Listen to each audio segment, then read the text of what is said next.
What's going on, everybody? Welcome to Who You Got with MELO and RADO is the sports podcast. We talk about your favorite sports highlights, sports matchups, and sports debates. We had a hell of a UFC weekend, hell of a fight, hell of fights, right, Melo? You watch those fights this weekend? Honestly, UFC aside, this last week in January turned out to be the best sports weekend in a while. And the fact that it's only the couple weeks in, and we're talking about UFC, both main kind of undercard, full of good names, a lot of debuts, a lot of big stars, none disappointed. And then obviously, if you're listening to us religiously, then you'll know we're in the middle of the NFL playoffs. Which, if you know anything about football, last week in the divisional round was something just hectic. So right now, it was just an amazing weekend for sports altogether. But I definitely think the UFC event 270, headlined by Francis Ngannou and Cyril Gane, definitely pretty much lived up.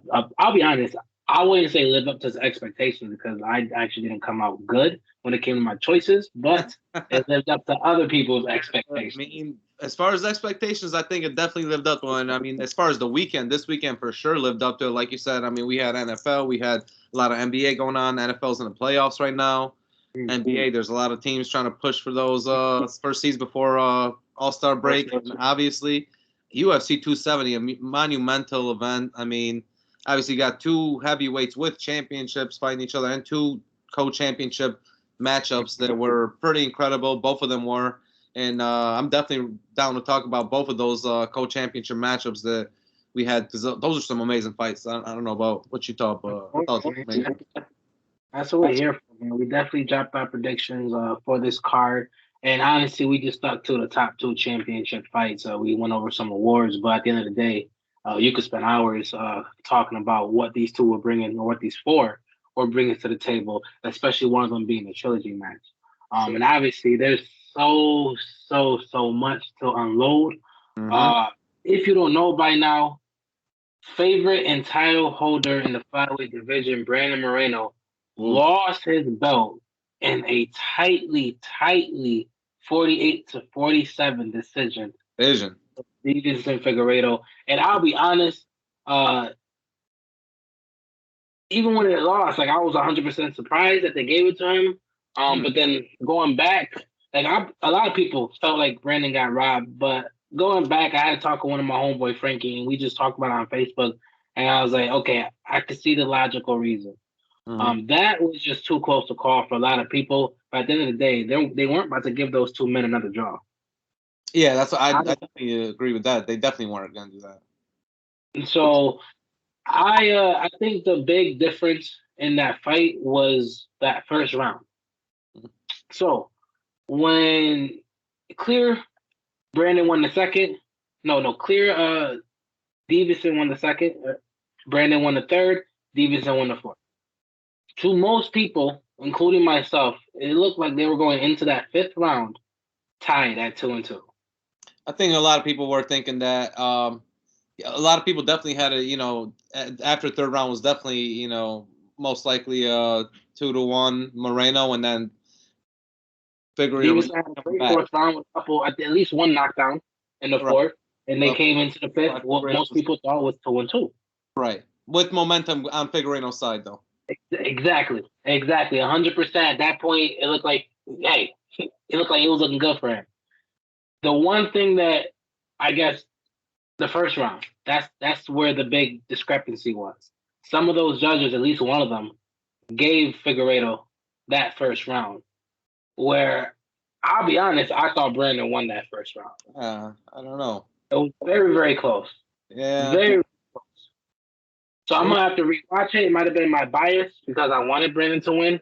But I thought, come on, the man literally threw 100 more punches because he did. So in the first round, at that point, they didn't have no knockdown, no real power punches. Brandon was a lot more active. I don't understand how they gave Figueiredo that first round.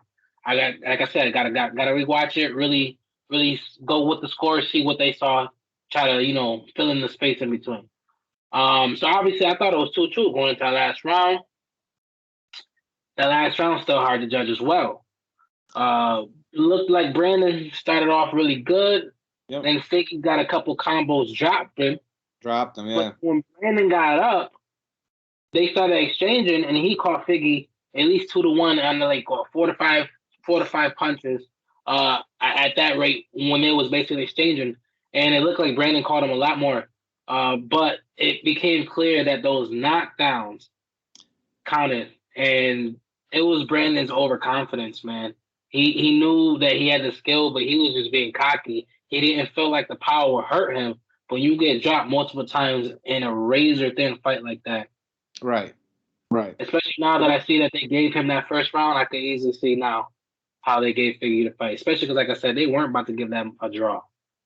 I agree with you there. I mean, and I think I definitely agree with you about the knockdowns were probably a huge reason why they definitely gave it, to Figueiredo sign. But I do think, that the fifth round was that body takedown for Moreno early was nice from him. But, after that, Figueiredo got up so quick that even that, like, you get points for, at least in the judges' eyes, for getting up from being on the ground, So that takes a big hold into it. Even if, when Moreno did take Figueiredo down, he got up so quick that it didn't really phase him.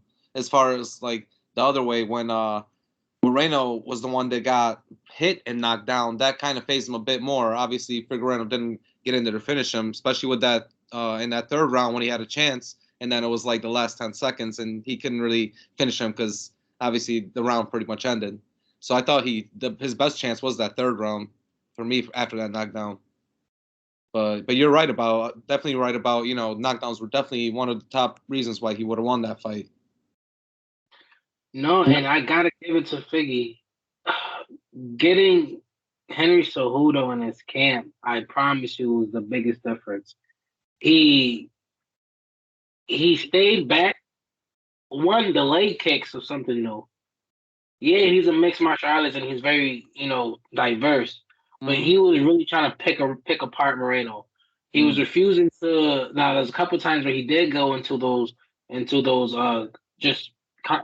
exchanges with the combos. But if it was his old camp or just basically 3 months ago, he would have did that a lot more. The corner made sure to let him know, like, if you just stay your distance, exchange, don't worry about knocking him out, pick him apart with kicks. You can basically win, and that's not something he's used to. That's not something he wants. He's a god of war.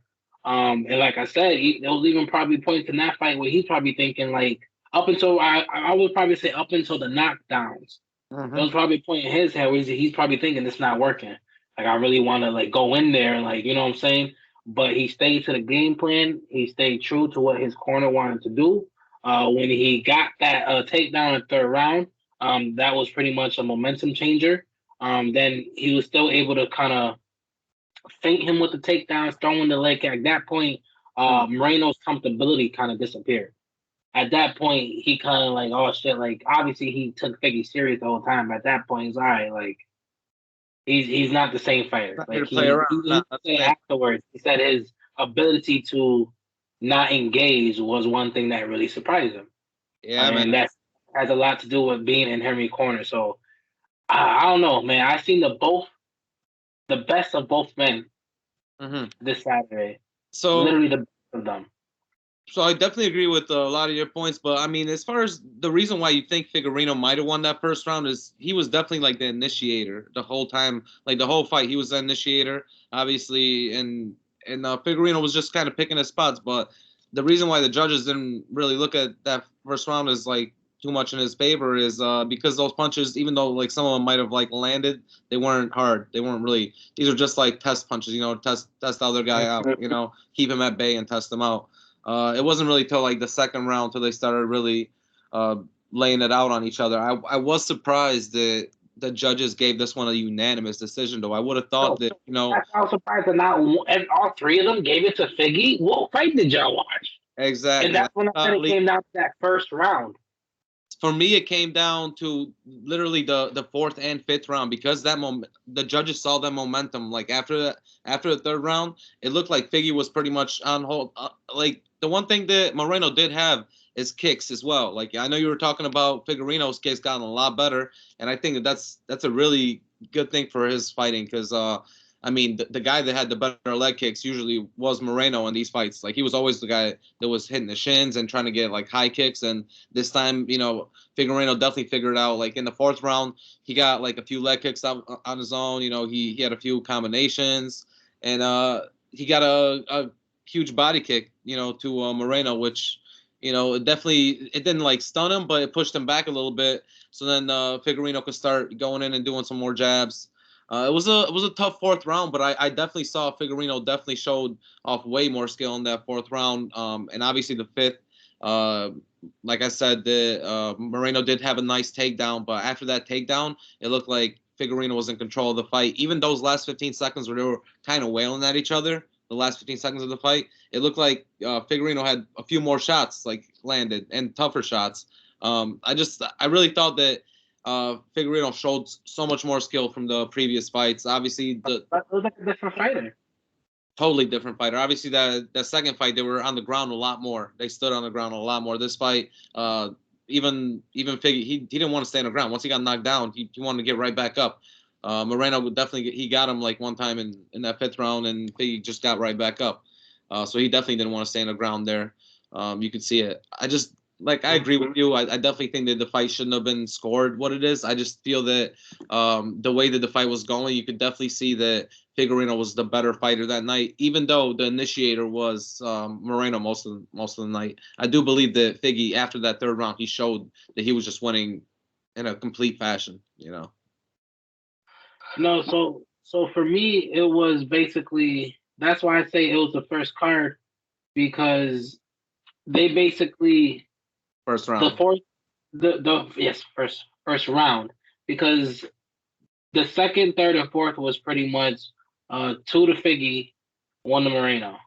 Mm-hmm. Easy, no discrepancies.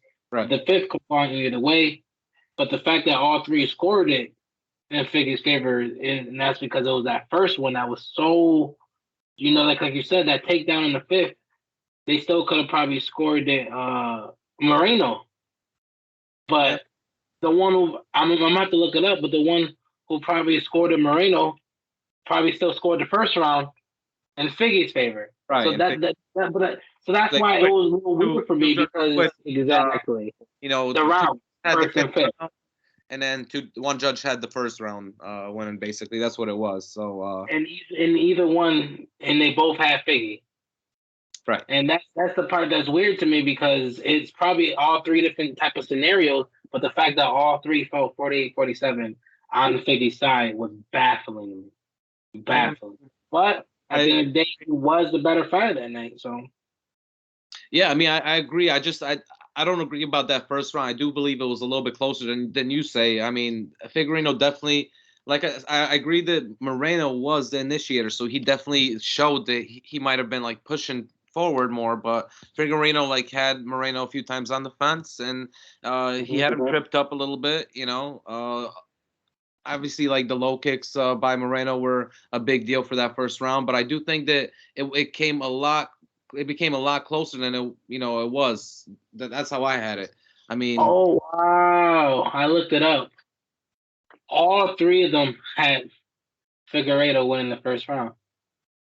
Yeah, 3 of them. I thought it was two had the 5th, and then the 5th round that they disagreed on. So all of them basically had round Figgy 1, round 1 Figgy, round 2 Moreno, round 3 Figgy, and then they between the 3rd and 5th. That's where they. So 4th and 5th is when they started switching. So two of them picked Figgy for the 4th. One picked Moreno. But the one that picked Moreno for the 4th picked Figgy for the 5th.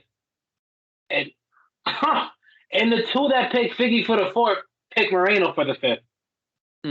Yeah, I mean, that's weird. So different, but still landed 48-47. Weird, but to me, the way that I looked at the fight, even like you could take the judges out of it, take the judges all out of it. The way that I looked at the fight, for me, the momentum was definitely shifting towards Figueiredo's towards his favor. After that 3rd round, I definitely saw him getting more control.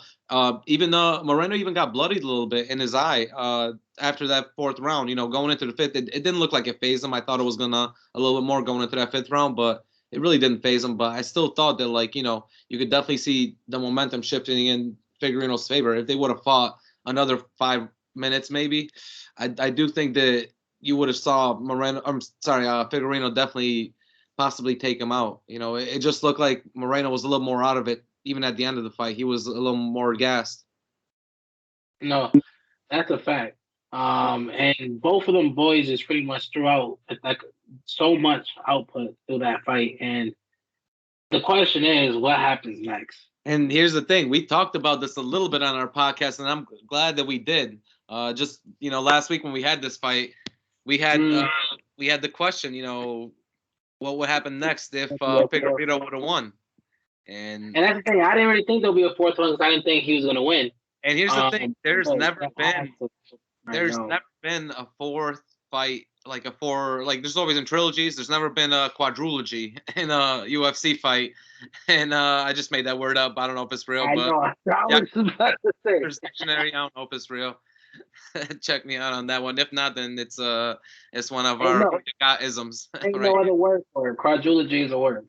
But I would love to see this fight going into a fourth one. Honestly, you don't see it much in anywhere. You know, no matter if it's boxing, if it's UFC.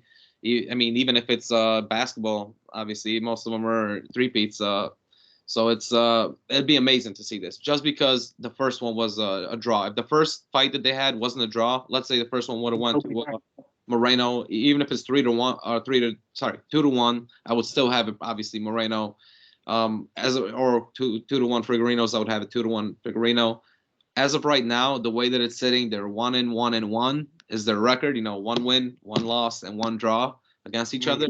I do think this deserves another fight. The way that they were fighting as well, like you could see Figueiredo learn a lot more, and he started fighting the style that Moreno was fighting towards the last few rounds. I do think that it would be interesting to see them again. You could see that they don't have like too much, not crazy bad blood against each other, but you know, because obviously, you know, one was a Mexican champion, the other one was a Brazilian champion, so they definitely know each other. Their camps do know each other a little bit as well too. I just think that this would be an amazing fight to see. You know, they fight nice. Obviously, it was a fight of the night for a reason in the card. And again, in this one, 270, I think it would be an amazing fight to watch again. What about you? You think it'll be cool to watch again? It has to. Even if I said, like, right now, like I said, besides Mighty Mouse, when he had a chokehold on the division, and obviously Henry Cejudo was a champion as well, no one really cared about the flyweight division and the fact that it was almost cut from the UFC. Right. Right now, there's, like, when was the last time you remember this much hype for 125ers? Hey man, I mean it's a lot of hype, but it still was the co-main event. You know, it wasn't the main event. No, they can't. It's not. Now the fourth one might be the main event. A random card. Yeah, the fourth one, like, that's what I'm saying. Like, at the end of the day, like, they just be making up cards. Like, no, I know they like to have. They like to have. It's not always be a co-main event. Then nah. Because these champs 2-3 times a year, and there's like literally at least what? Plus adding so many belts. Yeah. You have to say 1, 2, 3, 4, 5, 6, 7. I mean, you're right. Plus women's divisions. You definitely have to have co-main events. I agree with you. Like it's not a big deal that they do it, but division. So they definitely gonna have to throw 2 belts every month. Right. Which makes sense because each belt gets fought for at least twice a year. Right. I definitely like to see them be the main fight of the night, though. You know, the top fight. And that's the thing, though. If they come as the main, who are they gonna have behind them? Because ain't no other belt gonna be. I mean, as the main. You know what I mean? Unless it's a woman's belt, and at that point, look. I mean, you know, why not? Why that would be a nice. Versus Amanda, that's still gonna be the main event over this. I don't think so. I think that would be the second. I do think that this would deserve it now, just because this was the fight of the night this night, and people started, you know, they really watch this fight, especially like people that really watch UFC and that are really into fighting. They see that this fight really like lived up to its name. It really lived up to the hype, I think, and I really think that it would live up to its hype in the fourth one. It's not like there will be a boring fight to watch, even if it goes to a fourth one. No, that's a whole fact. So either way, it has to happen. I don't think, like I said, even if Dana didn't want it to happen, like the fans want it, the UFC want it. It's good for the UFC. You know what I'm saying? There's nothing that says, hell, my man won the belt back and even told him, let's do it again. Oh, you know what I'm saying? Exactly. Like, so it only has to happen. Yeah, no, it is, and he knows it. Like we went 1-1-1, and I just got my belt back after losing, and we got to do it again. We got to put it to bed, like once and for all. So yeah, this happens in a few months. They probably put it on in what 4 or 5 months. I would say they're going to give him a little bit. I'm thinking a little bit more than 3 months this time. Especially because your boy Figgy spent his camp in Arizona away from his family. So he basically hasn't been home since the third fight or the second fight. True that. Plus, he did say like Deiveson was like, why don't we do it? Moreno's hometown Mexico, or homeland in Mexico. Oh yeah. They definitely want to do it in Mexico. I don't know if there's a specific date already set for Mexico City. Like that's why I don't know why he specifically said Mexico. Well, just because Moreno. Well, here's the thing. Moreno was the Mexican champion, and what was supposed to happen was this was supposed to be Moreno's title defense in Mexico. It was supposed to be that's how it was supposed to be. But obviously, since COVID happened, they weren't able to have a fight in Mexico. And I think that's just like Figgy just trying to be nice about it. And, he was like, let's do it, at his homeland since he didn't get to do it now. Yeah, I hear you. But that's the thing. I don't know if they're going to get it in Mexico in the next couple months. I mean, I agree if it's the next couple months. I think it'll be something like I think it'll be somewhere in like May, somewhere towards May, June. So I think they got time. We'll see. If anything, I say give them 6 months. Literally let them go home, spend some time with their family, and get a full camp. And like I said, put this to bed once and for all. Yeah. So hey, if we can get it, we're in January. We can get it around June, July, maybe even August if we got to. We can start traveling a little bit better by then. Yeah. But they gotta figure that. They gotta figure that now in the next couple months. Unfortunately. No, I agree. I totally agree with you. Yeah. So we'll see. But either way, but going from one championship fight, to another championship fight, obviously, we got the heavyweight championship of the world in the UFC. Obviously, this is a big fight that a lot of people have been really looking forward to, and obviously it's been a long time since we've seen Francis Ngannou fight. It's been over, I think, like 8-9 months. Last time he fought was in March, and Cyril Gane he did recently fight, and he did come into this undefeated. So a lot of people were really looking into this fight. You saw this one too, right? Like I'm not mad because it was honestly a great fight, and at the end of the day, I'm just mad because I didn't have a good weekend with picks. And this is the one that just like, because not only did I make the wrong pick, no one in the goddamn world expected Ngannou to out wrestle and out jiu-jitsu Cyril Gane in a decision. What? I was so mad watching that happen. I was so mad, and I'm not even mad because at the end of the day, like I said, the only other heavyweight I do like the only reason why I chose Gane over Ngannou is because I understand the skills that Gane have, and it's unlike any other heavyweight. But I also understand what Ngannou have as well. I understand that just from his Stipe defense or his Stipe fight, just watching him in that one fight, I understood that this guy is growing, this guy is learning, this guy is improving drastically. Sure. But obviously, from my personal opinion, I felt like a lot of things that he learned, Gane already knows. Right. He was more skillful. Yeah, he did come in being a more skillful fighter, for sure. At the end of the day, I don't even think their camp expected some of the things that we've seen from Ngannou. And I think that's what it came down to. I don't think Cyril Gane actually knew how to handle having someone as strong as Ngannou. Like I promise you, not once they sit there and take like maybe a 300-pound man and go lay on Cyril Gane on the mat and Gane, you try to find your way out of it. They didn't plan for that. They didn't actually game plan. You know what I'm saying? I get that. So You can't plan for that. I don't think they much. Well, you can't, because at the end of the day, like, I feel like you can game plan for wrestling, but I don't think they really game plan, because at the end of the day, he looked like he didn't know what he was doing on that floor. Not like, of course, he tried to get a arm bar. He tried to get like a ankle lock. It's not that he obviously looked unskilled on the floor, but I felt like, I don't want to say he looked scared, but he couldn't do nothing. Here's the thing. Ngannou was way too strong. And that's the part I don't think they underestimate. Like, obviously, they knew how strong he was on the floor. But I thought that they felt the wrestling skill would outmatch him on the ground. But I don't think he couldn't literally get Ngannou off of him. Yeah. He couldn't do anything. He literally couldn't get the man off of him. That's because Cyril Gane has never been in that situation before. And they were saying that, like, during the fight. They were like, Cyril Gane has never played from underneath. Like, he's never fought from being down on his back. He's never, like, gotten back up. He's never tried to, never had to. So, like, this is, like, literally the first time in any fight that he's ever had to do it. And you're right. A lot of that is lack of experience and obviously lack of training, possibly.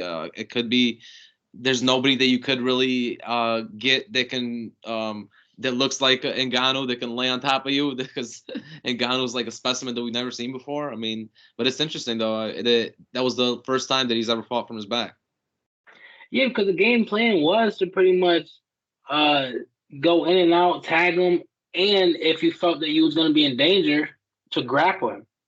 Yeah. That was what the game plan basically was. But even then, Ngannou got the best out of him in the grappling. That's what I'm saying. Like, and then once Ngannou just basically started throwing him around, it's just like literally Gane had no idea what to do. And even then, at the end, he said like he felt like he should have did more, and that's why he was a little upset at himself, because like I felt like there's certain things that are muscle memory, and being in those positions against Ngannou wasn't muscle memory. Like you say, he's never been there before. And so it was clear that, like, I'm not gonna say he didn't train. Clearly he trained, but like I just felt like they underestimated Ngannou's overall just strength in all aspects. I agree with you. You might know more wrestling than this man, but if you literally can't do nothing when he's laying on top of you, that's what I'm saying. Like, after that, you're gonna say, like you said, how do you game plan for that? And I get that, but like, it seems to think what they thought was the answer, like, literally did not work. Yeah, like he the first 2 rounds tagging him, getting out of the range, tiring him out, and still Ngannou came out the last 3 rounds and basically beat him up. At this point of his career, though, I don't believe Gane is a better wrestler than Ngannou. Like, from what I'm seeing, I don't believe that. I can't believe that because I haven't seen him. Yes and no. That's the whole point. Ngannou actually didn't wrestle. He didn't do any wrestling moves or anything. He just literally dropped him. Well, you might stay on top of him, but staying on control and keeping control from side control to getting on top. And a lot of those times, when you were saying that Gane was trying to get, ankle locks. I never pull him out because he couldn't. He's not on the ground. He just did enough to stay there. And a lot of that is because Gane is very skilled on his defense, but a lot of the times when Ngannou was, when Gane was trying to get ankle locks and he was trying to do like arm bars, that was mostly the 5th round, obviously. Ngannou was actually, he was able to move around and maneuver around different controls, get on his back, slam him back down, and that's a lot of that is wrestling. Like when he's down and when he tries to get back up, slam him back down. He did that a few times in the 5th round, which was definitely skillful. So I'll say 2 things about the locks, and people might disagree. He was on the wrong side for the arm lock to begin with someone as big as Ngannou with a big arm like that.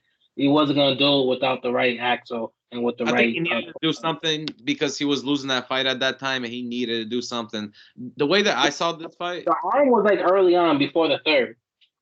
But it was the ankle ones that he waited till the 5th round. And here's my thing with that. I think he could have pulled harder. He didn't want to. Ngannou's leg was twisted. And now, mind you, it's a very strong leg. He didn't have the right control for it. He didn't have the right. He didn't, but there was a point where I seen the angle and I just felt like it is fucked up as it sounds.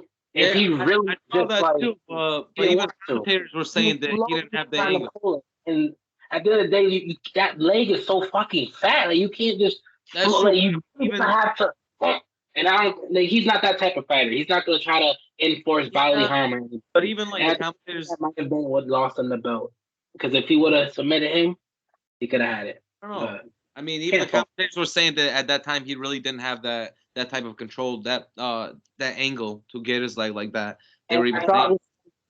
And then I watched the replay, and when I say the way his leg, look, I agree with you. The way it looked, his ankle shouldn't have been that position in the first place. So I understand you're saying he didn't have the torque, but he already had enough to where if he gave it that row extra, either you tap your ankle break. Because the other guy's moving while you're trying to twist it one way, he's moving the other way, so it's taking even more energy to do that.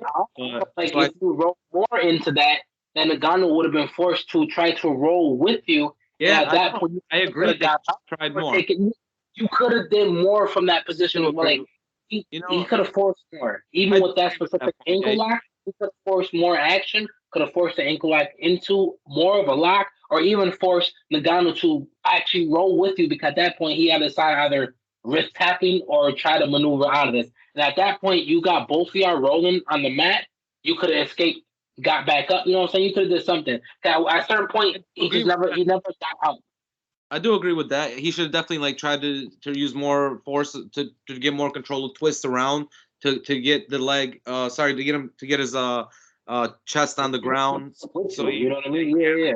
On top of the leg, that would have been something that he could have tried. But I don't think that I just don't think that he trains as much on his wrestling as much as he does on his kicking game, or as he does on his punching game. I mean, tag him and Ngannou look for the knockout all night. That's what they expect. This I mean, like you said, this one, what I saw was a little bit different. I think that obviously Gane had the first 2 rounds. You can kind of see it. He was pushing the fight a little bit more. And Ngannou did have a few shots, and he was pretty much eating up everything Gane was taking. It didn't look like Gane was really punching him hard in the first round at all. Actually, first round, Gane was just tapping him. So I really don't count that first round at all. But the second round, he did get him towards the fence. It counts. That's what those Texas fighters do. They get their points. People hated when Usman was toe stomping. I agree, but some of that doesn't, in the eyes of the judges, they know that doesn't really matter for the fight. It counts as far as the stats, but as far as the end, if it goes to a decision, that's not gonna count as much. Judge did give Francis that first round. Right. That's what I mean. It's because even though he was getting tapped, he wasn't getting tapped hard at all. And Ngannou did have a nice little elbow in that first round. The second round, Ngannou didn't look as good, honestly. He was moving backwards a lot more. He was getting hit. He was getting pushed towards the fence as well. And the one thing that I got to give to Ngannou, though, he was towards the end of the round, in the 4th minute, he was actually able to push him back, and he got a nice little uppercut on Gane, which really kind of looked like it stunned him, and definitely gave him a little bit more life, because the crowd was actually behind him at that point. And it definitely showed that he's starting to get back in this. Obviously, that third round came, and he started getting a lot more control, man. He got a kick, he got a nice 1-2 punch on Gane, and then obviously it turned more into going into the fence and into the ground game. I got to give it to him, though, man. I know a lot of people didn't see him doing this, but every time I'm watching an Ngannou fight, I'm seeing him learn something different and something new. It's always something new. I'm always that's why when you say Gane could have possibly got that hold on his knee, maybe possibly, but I see Ngannou learning so much and so much more, and that's why I actually I called this fight for Ngannou. I didn't call it as a decision. I did have it as a called Ngannou decision. I did. No, nobody had a decision. 4th round knockout for the Ngannou. Right. Yeah. But I mean, these 2 fights that we picked, I had Figueiredo and I had Ngannou, so I'm happy with my picks. The reason I had Ngannou was just because, my point was that when we picked these 2 guys, my point was that you're seeing what Gane already has. He's the most skilled heavyweight that we've seen, probably. Literally at his point before he fought Ngannou, we looked at him as the most skilled heavyweight. And when I was watching this Ngannou fight, I was literally saying to myself, "Wow, we're watching Ngannou beat the most heavyweight fighter, the most skilled heavyweight fighter." I was literally saying that, he's beating the most skilled heavyweight. What can he do next? Honestly, Ngannou is that type of fighter that he's just on a trajectory to keep growing. And he's only fought for 6 years, man. This guy, Gane, has fought for at least 11, 12 years now. obviously he doesn't have a big record in the UFC. He's fought a lot fewer in the UFC, but he's had like he's fought in other gyms and stuff before that, and in boxing a little bit. So these like you said, I agree with you with the progression on Ngannou. I'll be honest, I just felt like the only person that could interrupt that progression was right. But it was clear that so that's where that 10-month we seen or we didn't see Ngannou, my man was doing what? He didn't lose nothing. I agree. He didn't lose nothing. So that's the question. That's where it goes to. Like, where does this go next? Where do you see both of these fighters? I mean, is there a possibility that they fight each other again, or do you see this going? Maybe another heavyweight fight in the works. Obviously, Ngannou was that was his last fight for the contract. I think that they will re-sign him. But what do you think? So it's weird because we're about to we went basically in this card from the lowest weight class in the men's division to the highest, obviously. Right, the highest. And the lowest weight class, we're about to talk about the fourth fight. But I tell you, the heavyweight, it's literally almost guaranteed you don't get a rematch. I know. That's crazy so though. Nobody really has to see Cyril Gane go to camp for 6 months and come back and face him. You know what I'm saying? I wouldn't say he's gonna win, but I would love to see both of them come back from another camp. The reason why it's never really a rematch in a heavyweight division is because most of the time it's a knockout or a submission in the heavyweight division. You get drop. Exactly. It's never a decision. So right now this was a decision. So it was a lot more interesting fight. I mean, obviously they know each other. Number one, but I promise you they're not gonna run it back. That's interesting. I mean, that's really interesting. Rematch. Yeah. Or the trilogy. It's 1-1. True, Steve. Yeah. He's been waiting. I already know they want to throw Derek Lewis in there, even though I was thinking that for Gane, honestly, again. No, I'm talking about for Ngannou because he's technically the only one besides Stipe that beat. I know that. I know they want to, but Ngannou is gonna. He's gonna destroy him. I don't even think that's an option. Yeah. But hey, at the end of the day, Derek Lewis is still the third ranked heavyweight. I know he is. That's why I think he needs to fight Gane again. So about to fight Tuivasa. Tuivasa, right? So I think that they should let it run back again. But at the end of the day, they're probably gonna let him do a Stipe trilogy. Yeah. You know what? I think I agree with you there. I think it will be a Stipe trilogy. I think it's gonna be like a 6-month wait and his belt back. He won his belt. Yeah, and I don't think that they're gonna. I think what's gonna happen for me, I think that whoever wins that Tuivasa versus Lewis fight is gonna fight Gane, and then they're gonna get a chance for Ngannou. I think that's what's gonna happen, honestly. If the Stipe fight doesn't happen right away, because they could wait. Then Stipe versus Gane. Oh, I would love that. That would be nice. Would be. Honestly, I'm gonna be honest. I'd rather see Tai Tuivasa versus Gane. I think that'd be a nice fight. I think that. So one thing they said in the broadcast, which makes perfect sense, seeing Ngannou outright.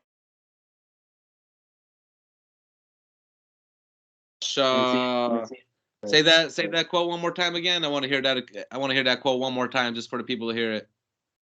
Which one? Like the beginning or the end?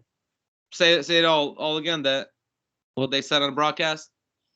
Oh, they said on broadcast since Ngannou or since Gane just had problems wrestling Ngannou, they think a good matchup for him, growth wise, will be Curtis Blades, a known wrestler. And honestly, Curtis Blades gave Ngannou his most trouble with the wrestling. And Ngannou was his two opponents. He said Curtis Blades. I do remember that. But honestly, like now that you've seen that Ngannou can take people down, and not only take people down, I mean, the way that he took down Gane was these type of tackles that look like Ray Lewis tackles, boy. Like they look like my man was playing. He won the first fight against Ngannou with the wrestling, so that's why I really think that's happening next.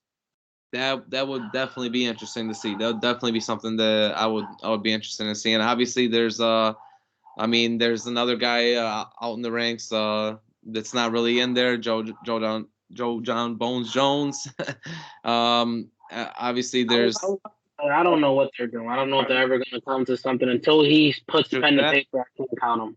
And obviously, there's another thing that's been out there in the news. I mean, we don't really have to spend too much time on it, but it has been in the news, obviously. And Ngannou has been talking about if he doesn't get re-signed, which I don't see that happening at all. I do see him being re-signed by Dana White. Would he fight Tyson Fury for some sort of, a boxing match where the UFC can still make money? Of course. Will he? Of course. Should he? Will Dana let him? Of course, if he's not out of contract. But I'm not saying of course because of anything other than a payday. Right. Because you're going to get scraped. A man could go up against freaking... he could go up against Andy Ruiz, and he's about to get touched up. Yeah. Touched up. Yeah. Like, I'm tired of these dudes. Like, people are like, I love mixed martial arts, but just the disrespect that the discipline it takes. Yeah. Honestly, a better fight with him. Here's the better fight that I would see. That's more kind of on a even matchup. I would see Deontay Wilder versus Ngannou. I do think Deontay would win that, but I do think that's more even just because Devontae's boxing is not on a level like some of these guys like Fury, and Ngannou's, he's got a knockout power just like Devontae. Even is Ngannou fighting someone who's never touched the belt before. Wilder's not even. Wilder will knock him the fuck out. That's what I just said. I think he's gonna win anyway. I think it's a lot more even than it's a Fury fight is. I think that's really just literally did this for Gane for 3 minutes and came back out. He was tired, bro. That's one thing that scares you. Yeah. No, I agree. You know what? He's probably the worst conditioned heavyweight, and he will run circles. You know what? I agree with you. Yeah, I mean, 12 rounds, he's not going to last. You're totally right. It's not even a skill. It's so much. That's what I'm saying. The discipline. You're right. Especially for his weight. Yeah, he's not even coming. Like, I would say yes for a payday. Especially if you're not in the UFC no more. You will do one box match, and you'll be done for the rest of your life. Your kids are good. You know what I'm saying? I would say get Devontae Wilder in the UFC. Yes. You'll go, boy. Deontay will get double scooped so easily. Get him on. Get him on the UFC with some crazy special rule match. No takedowns. Here's the reason why no one will ever go to the UFC, because they literally make time change compared to boxing. So they even on the broadcast too, in the after show, they were talking about this. Right about that. I don't want any of these boxers stepping into the cage. They will never do that. Like, no, because you're not gonna pay them. Well, especially not the top guys. Like some of the medium guys will. Some of the guys in the middle, they might, but and they make. Come on, Ngannou literally just made $500,000. Name a boxer who makes less than $500,000. Yeah, but I mean, with everything else, that they get sponsorship deals, and afterwards they do receive a little bit more. You know what I'm saying? Like, he got $500,000 from the company plus a $50,000 knockout or $50,000 bonus. Bonus, right? That's all he got. Right. Everything else is from him being whatever. Right, himself. Right, having his own brand. Right. Exactly. Boxers got that on top of making millions.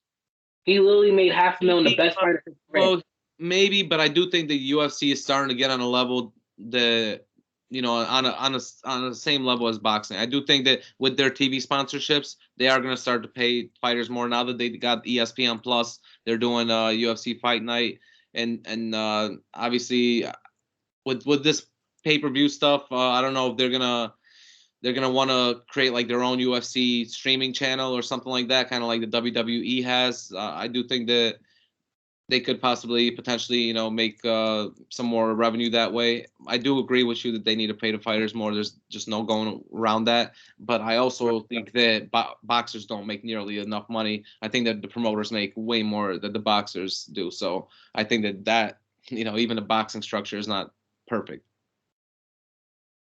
No, I hear you, and obviously we're talking about top name boxers. That's my point. We're talking about the for the top. You're right. For the top guys, he only made $500,000. You go to 25 boxers, and they're making more than him. You know what I mean? No, and that's right. we're talking about the baddest man in the world right now, and he only made $500,000 off this fight. Right. Yeah, that's tough. Got my man over there speaking in broken English, trying to sell his bitcoins and NFTs.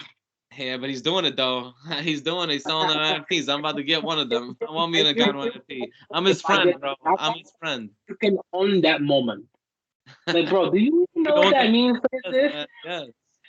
Oh yeah, I love my man. I'm his friend. I'm Ngannou's friend. Like you said, you're my friend. That's gonna be crying. That's gonna be crying. Yeah, man. But no, so I think he can. I think he should for a payday, especially if he's not in the UFC. But what I think he'll be competitive or any top name boxers in the heavyweight division, not at all. You know what? For me, I think that he needs to while he's still, in the people's eyes, I think he needs to fight kind of quicker while he has this momentum, while he's still like on this level. I think he's got to fight quick, not wait 8 months like he did before. I know he was trying to get that fight in Africa, and that was like that was definitely on his mind. But I think now he just needs to fight every like 3-4 months to get it while he has it, try to get that money, and see what he can do while he's champion. Because who knows? At the end of it, he could end up being one of the baddest, heavyweights that we've seen. If he has like a few title defenses, like we're seeing now. I mean, he's already had 2. This is, if he gets a few more, we could see him being one of the baddest men on the planet. And at this point, we don't even know what that contract looking like. The fact that Dana White didn't even put the belt on him. Yeah, I know. That's I that right there. No. Literally just really lets you know how broken that relationship is. It's because, like I said, they were trying to do this fight in Africa for a long time. It didn't happen. It didn't go down. Then he made him wait, and then Ngannou got salty about them making another belt as well. The relationship was broken. We're gonna keep going back and forth on this, but the fight against Africa, you keep bringing it up, and I promise you that has nothing to do with like that. They literally gave that up 2 years ago. It was the Jon Jones issue. That too. I agree with that too. But Jon didn't get paid enough. On his belt, he's saying, "I want my money." It had nothing to do with them. I promise you, he can't get mad at them not going to Africa if everything shut down with COVID. That's not like it's just him literally wanting his money and saying, "I don't make enough anymore." And Dana's like, "Listen, you're not the only person to try to hold out, for some money." That's exactly why he made the IC belt. Hey man, they were doing hobby. They were doing like Fight Island. So I mean, they could have made a Fight Island in Africa. Strict. They could have made a Fight Island in Africa. Africa wasn't doing the travel like that. That's what I'm saying. Right. Yeah. I'm just. I don't think that had anything to do with the, like. I know they were talking about that, but it's the money, boy. A lot of that was because they were going to get Jon Jones in there, and they were going to pay him a lot more than they would have paid Ngannou, and he was definitely upset about that too. Obviously, for him being a champion and a heavyweight that just obviously going back to back on his belts, this is the second time he said a title defense. You would think that as of now he would get paid at least $1 million, for a fight, but he's not on McGregor's level yet. He's not on Jon Jones' level, not on Anderson Silva's level yet, not on Chuck Liddell's level yet. He doesn't have the social media prowess that other guys in the UFC have, like Adesanya. But I do think that with more wins, and if he does them quickly, I think that he will have that. I don't know. At this point, we don't even know if he's coming back. I think he will. I think. It might sound messed up. At the end of the day, Dana is a company man. The company gonna move on without you. You don't care who you are, and you might think not. There's a reason why Jon Jones been staying on the sideline for 2 years. That might be true, but Jon Jones, no, that might be a little different reason because he had personal problems as well before they were trying to get him back on there. Point he got together and got the money right, Jon Jones would have fought. But Dana's like, I'm not giving you $1 million plus per fight. I agree, but I mean, my man Ngannou could make the money fighting with Tyson Fury in one fight that he's made in 5 fights in UFC. So he could do that if he wants. I think he wants to stay being a heavyweight champion. That's what. That's why I think he keep bringing up boxing. Is to basically let Dana know, like, I'll walk away if I want to. And honestly, Dana don't care. Because it might sound messed up. The heavyweight division got Cyril Gane, and they're going to move on. I was just going to say about that. There's a few heavyweights on the, on the horizon that are looking kind of good. Tai Tuivasa, obviously, Gane. Of all time. I don't care. I think my man gained and lost his belt more than half the people even touched it once. I know, but I think the best Dana's plans. I think this weekend definitely ruined Dana's plans. It did. Now Ngannou has a better and not only did I just keep my belt, I destroyed it. He's got all the cards on his side of the table. So. That's what I'm saying. My man Joe didn't even put the belt on him. My man Joe was tight. tight. But that also lets you know if Ngannou keep pressing, bye, Dana's gonna let him off. Yeah, I think that could happen. It depends what kind of contract they're asking for. I just don't believe that it could happen because he's champion, and I think he's in his prime. I think people still want to see him. There's no way that Dana's going to let him go. I think he'll raise his salary a little bit, not to a guy like what Jon Jones was getting paid. Public lash if he lets him go. Maybe not. Depends on if if he fights at a boxing match, then he might not. People might not really know. If he lets him, then Ngannou could do whatever he wants. That's what I mean. People might not be as mad at Dana. No, they will be mad because Dana. That's the thing. Like the UFC people will be mad. UFC people, I'll be mad. I'll definitely be mad. Yeah. Listen, but at the end of the day, I personally, I get it and I don't because I understand. I personally think they all should get paid more money. But at the end of the day, I don't know how well the UFC is doing financially altogether, and they throw on a lot of fights. And I get that, and that's what. And there's a lot that we don't understand. A lot of the lower guy, and I get that one people. Their pay structure, they do have a problem with their pay structure as well. I do think they need to pay their guys more though. Like I've been saying that for a long time. Joe Rogan's been saying that for a long time. Even Daniel Cormier has been saying that on Daniel Cormier podcast with Ryan Clark. He was talking about that they just need to get paid more. I think that obviously the top guys, are not getting paid nearly close to what boxers are. I think Adesanya is even getting paid more than Ngannou, though. I just think that Ngannou and Dana White have just had problems in the past, and I do think that he will give him a contract. He's gonna stay there as a champion. I don't think it's what Jon Jones had back in the day. Not a contract like him. I do think it'll be close to a 6-fight, maybe 4-fight contract, 2.53 mil, something like that, 4 mil. See, the problem with Ngannou is the way he addressed it. The second and that's what I'm saying, like, you know what I mean? I'm going to root for the employee to get theirs, you know what I'm saying? I'm that type of person, but I do understand that the second Ngannou won that belt, he changed. Yeah, a little bit, but what can you do? He wanted, and he said one thing. He was like, "It's a shame that I have to be in this position for me to be able to say what I want to say." And I get that, but there's also a way to handle it. If you haven't been able to speak up for so long, he literally just waited until it's like the second he won that belt, it's just this is wrong, this is wrong, this is wrong, this is wrong. Oh, I'm the heavyweight champion. I want this. Is like, bro, like we all know that. We all been y'all guys deserve more money. But you think your boss is gonna take kindly to that? Listen, I do think that it did change a little bit for him once he got the belt, but I think that if anyone should do it, it's a guy like him, a guy that has the belt and that has leverage. That front, good. Well, that's what I'm saying. He could have had the bag and handled it a lot better. Maybe, but listen, I don't think a guy like Ngannou is trying to. I don't think he's just trying to help himself, though. I think he's the type of guy that is willing to help himself and the guys like way below him, like the little guys that are getting not even they're not even on a main card. The guys that are like on the lower cards, like he's trying to help them too. So I do think that you do got to shake things up and tell the bosses that look, man, we're not just like workers here, just entertainment. We're actually trying to make money too. We're doing this. This is our livelihoods. We can't do this all our lives. He never did that. He never made it a we thing. That's my whole point. If you wanted, that's why I say he could have made this a movement. But instead, he wanted his belt, I want what I deserve. I deserve this. I deserve that. And made it all about him. He never made it about we. That's my point. He could have brought some fighters together. Stuff. A lot of that was he got in his own head. That's what I'm saying. It's not me just saying this just to say it. I honestly took the step back. They were talking about, if you remember, they were talking about giving Jon Jones $1 million or I think $2 million to come and do this fight with Ngannou.